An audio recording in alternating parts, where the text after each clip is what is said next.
Hello, I'm Mr. Muskaluk, your chemistry teacher, and I want to teach you some chemistry. And the first part of chemistry that we're going to deal with is matter. Now, you're watching this to learn about matter and elements and compounds, but really, you should have looked at the summary first. You should make sure that whenever you go to any type of lecture or demonstration, that you don't walk in cold. What you've got to do is go through so you know what's going to be said. So as you listen, you'll be able to understand more and get a greater value from the time that you're watching a video. You'll be able to consciously go through and say, oh, yeah, I know that, but this I want to listen to a little bit more because I didn't understand it. Or there's a great example that I learned from. So never ever go into a class cold. You're going to be missing so much of it.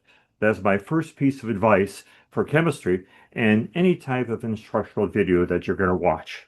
So if you haven't looked at the summary for this unit, and here I'll show you the summary,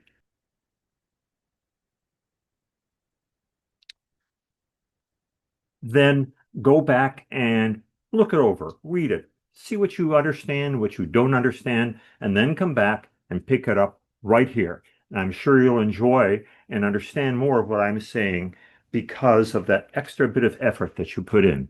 It's worth it. Okay, so you already know a little bit about this.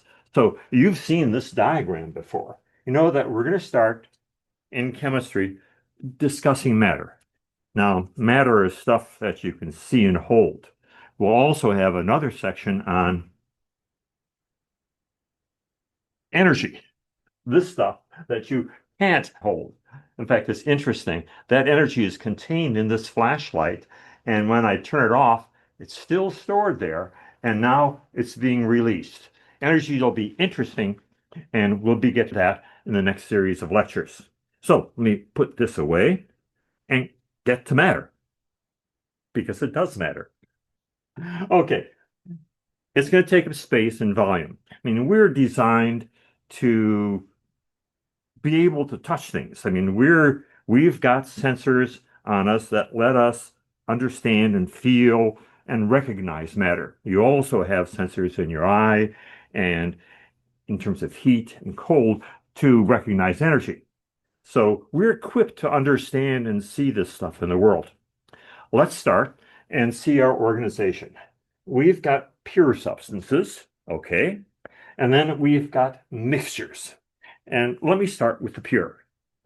We have pure that's divided into elements and compounds. And sometimes I'll say pure substances. So let me pull out an example of a pure substance. Here we go. I've got a nail. It's taking up space. I can hold it. I can feel it. This is Fe, iron. Chemistry is fun because I mean, who would know that Fe is iron? It comes from the Latin ferrum, but right now this is our iron. And let's see some of its properties. I've got a magnet here. Oh yeah, it sticks to the magnet. This is iron. I can pound this to flatten it. I can stretch it out. In fact, that's how they make these iron nails. So that's an element. And I'm going to look at my periodic table, and you should have a periodic table already. This is the AP one, and if I look around, I'm going to find Fe right about here. See Fe there. So all these elements, there's only 100 of them, about 100 of them, are listed on this AP periodic table. Use that, don't use any other periodic tables. So we've got an element, it's there, fine, iron. We'll find out its classification as a metal later. And here I've got a yellowish powder. It's really pretty. It's almost a yellow green, pretty common. Now, iron, you're only going to find that on Earth in terms of meteorites as an element. It is pretty reactive, so if there was any iron around, it would have changed into rust, but that's a compound, that's later. Sulfur, you'll find quite a bit. If you're near a volcano or an area where there was a volcanic activity, you're going to find sulfur around. It's odorless unless it starts to burn. And then it's not sulfur anymore, it's something else. So this powder is sulfur, and we should be able to find it on the periodic table. Let's see. Here we've got Fe, and right over here we've got sulfur. Look it up on a table. You should be able to spot sulfur. We use it a lot in our chemistry experiments. So I've given and gotten two elements. These things are, I mean, I don't care where you get this sulfur. If you get it from Pompeii, if you get it from Yellowstone, it's going to be the same thing. It's made of atoms that have a certain characteristic that make this stuff what it is right now. And the same thing for this iron. If you find an iron meteorite on in Alaska, or if you find it somewhere in the equator, it is still going to be the same stuff, same density. It is iron, period, made of iron atoms. Now, oh, by the way, yeah, the sulfur is not magnetic. If you put iron powder and sulfur together and give it some time, you're going to get this. Let me turn on my camera so you can see it a little bit better. I'll turn on my other camera, switching to it right now, and look at those beautiful cubes. That is just super pretty. Now, this stuff, which is a pure substance, is made of the yellow powder, sulfur, and iron. But it doesn't look like either of them. It's totally different. And it's not magnetic. So it doesn't have the characteristics. Let me switch back so you can see me. Here we go. I've got this is FeS2, iron pyrite. In fact, one of the reasons it's called pyrite is that if you hit it with some metal, you'll get some sparks, a little bit of pyrotechnics. This is a compound because it's made of two elements, but still a pure substance. Whether you get this out of a mine in Poland, where this came from, or you get this in Yellowstone, it's going to be the same formula, the same amount of iron, the same amount of sulfur. A compound takes these two pure substances and produces something that's totally new. We only have about 100 elements. No, this is it, the periodic table. Now, if you were, yeah, I guess you could memorize them all, but compounds, because there's so many different ways to make them, I mean, they're innumerable. The chemical handbook, I should pull one out. It's like about that thick and with thin paper, and it only contains a fraction of the possible compounds. And that's sort of nice. Now, chemistry is the study of change, iron and sulfur. Voila, change. And we get all sorts of things with it. Yeah, that's one reason I like chemistry, because you can make all sorts of stuff with it. So here we go. I've got elements and compounds, and these formulas tell you about the atoms.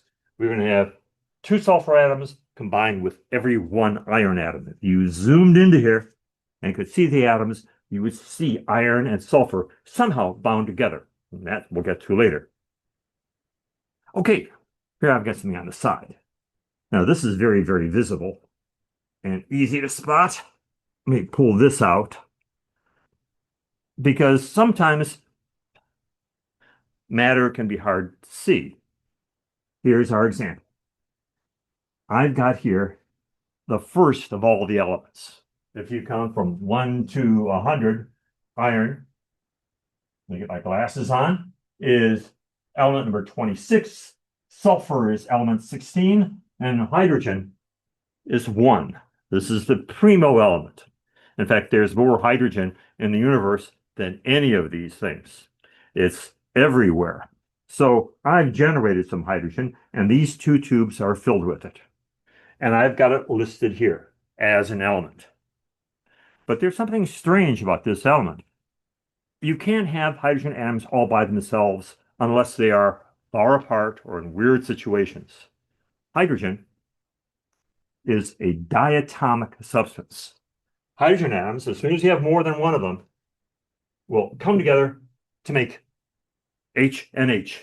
They'll stick together. Now, this is sort of like a compound, but we still call it an element. We call it a diatomic element. So I say H2. So we're starting early, and you'll find out that we're going to be dealing with quite a few diatomic elements. In fact, in your summary, I'm asking you to look them over, to recognize them, to spot them. Because whenever you write a formula out, you're not going to write H hardly ever, unless they tell you that is atomic, lone hydrogen. You're going to write H2. Otherwise, you're going to embarrass me. Please, please don't do that. Say, hey, my chemistry teacher said H2, oops, and all the other diatomic elements. Look at the summary. You'll find a fast way to find the diatomic substances. A little side note, sulfur is octatomic.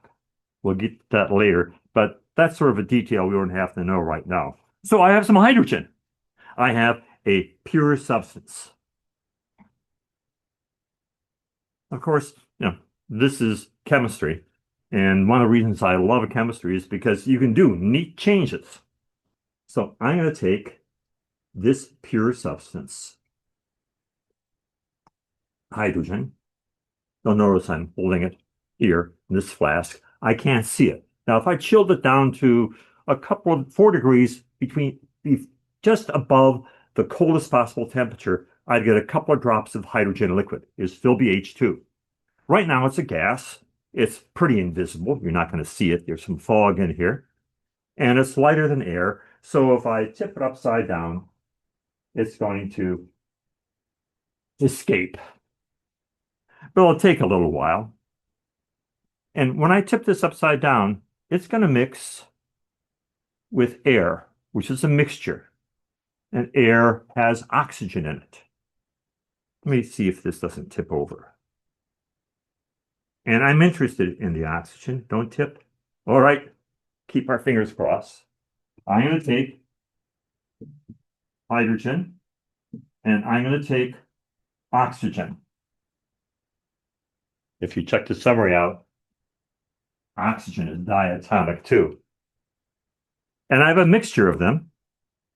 Also some nitrogen here. If I turn this up for a few seconds, some hydrogen escaped, some oxygen got in, and I'm going to change my mixture of elements. Wow, that was beautiful. Oh, I love chemistry.